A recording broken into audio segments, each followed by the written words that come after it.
Hello दोस्तों, मैं हूं राजीव और आप हैं मेरे साथ मेरे YouTube चैनल जस्ट पूछिंग पर। दोस्तों, आज के दौर में हम सब ऑनलाइन शॉपिंग करते हैं और करना भी चाहिए, क्योंकि ये शॉपिंग करने का सबसे आसान और सबसे कन्वीनियंट माध्यम है, जहां हम घर बैठे सामान मंगा सकते हैं और उसे लौटा भी सकते हैं। पर आपने कभी इस कंडीशन पे गौर किया है जो इन वेबसाइट्स के प्रोडक्ट पेज पे होता है, 7 डेज सर्विस सेंटर रिप्लेसमेंट और रिपेयर? अगर नहीं किया है तो आपको करना चाहिए, क्योंकि मैंने किया है और मैं अपने एक्सपीरियंस से आपको कह सकता हूँ कि ये कस्टमर को एक्सप्लॉइट करने का, उन्हें बेवकूफ़ बनाने का एक तरीका है और इन ऑनलाइन शॉपिंग साइट्स को अपनी जिम्मेदारियों से बच निकलने का सबसे सुरक्षित माध्यम भी।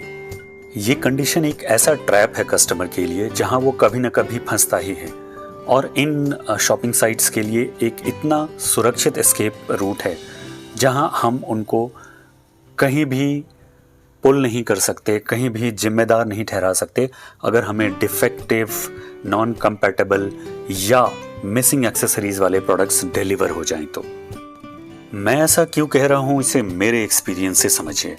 मैंने अमेजॉन से एक सी टाइप ईयरफोन खरीदा और बॉक्स ओपन करने पर उसमें एक्स्ट्रा ईयरबड्स नहीं निकले और वो ईयरफोन मेरे सी टाइप पोर्ट वाले मोबाइल के साथ कंपैटिबल भी नहीं था।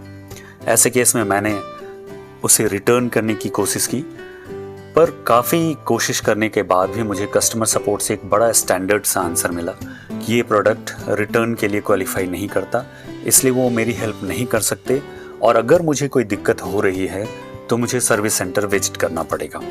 सर्विस सेंटर विजिट करने में कोई प्रॉब्लम नहीं है, पर अगर सर्विस सेंटर मेरे घर के आसपास नहीं हुआ तो प्रॉब्लम है।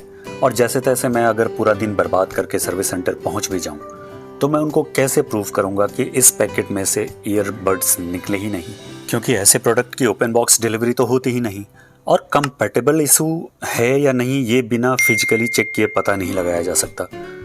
तो ऐसे केस में एक कस्टमर सिवाय फ्रस्ट्रेट होने के और कुछ नहीं कर सकता, और सेलर्स और ये वेबसाइट्स इस कंडीशन के आड़ में अपनी जिम्मेदारियों से साफ बच जाते हैं। अब अगर प्रोडक्ट कंपैटिबल नहीं है तो इसका एक ही सोल्यूशन है कि प्रोडक्ट को रिटर्न किया जाए। पर मैंने शॉपिंग की है अमेजॉन या फ्लिपकार्ट जैसे साइट से, पैसे उनको दिए, तो सर्विस सेंटर वाले मुझे वो प्रोडक्ट रिटर्न लेके पैसे वापस क्यों करेंगे? तो कुल मिलाकर मेरे एक्सपीरियंस से ये वो कंडीशन है जिसके आड़ में एक आम कस्टमर को ये वेबसाइट्स, ये सेलर्स सिर्फ एक्सप्लॉइट कर रहे हैं और कुछ नहीं। और मुझे और भी ज़्यादा बुरा तब लगता है जब ये फेमस यूट्यूबर्स, ये टेक ट्यूबर्स इस कंडीशन के बारे में कभी खुलकर बात नहीं करते, और करते भी हैं तो उस पर इतना जोर नहीं देते, इस तरह से नहीं उठाते कि इन ऑनलाइन शॉपिंग साइट्स और इन सेलर्स पे प्रेशर बनाया जा सके।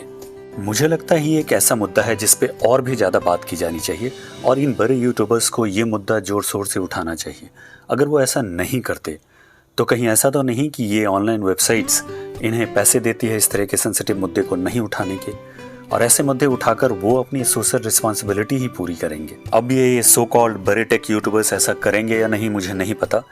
ये शॉपिंग वेबसाइट्स अपनी वेबसाइट से इस तरह के डिस्क्रिमिनेटल कंडीशंस हटाएंगी या नहीं मुझे नहीं पता, पर मेरा काम है पूछना, सो जस्ट पूछिंग। और आखिरी में मेरी सलाह है कि आप ऑनलाइन शॉपिंग करते वक्त प्रोडक्ट पेज पर इस कंडीशन को अच्छी तरह से चेक करें।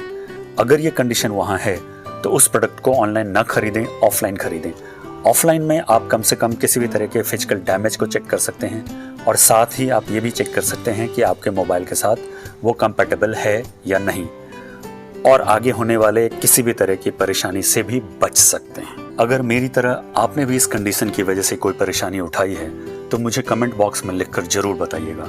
शायद आपके और मेरे आवाज़ उठाने से ये शॉपिंग साइट्स इस तरह के हॉस्टाइल क्लॉजेस लाने से परहेज करें।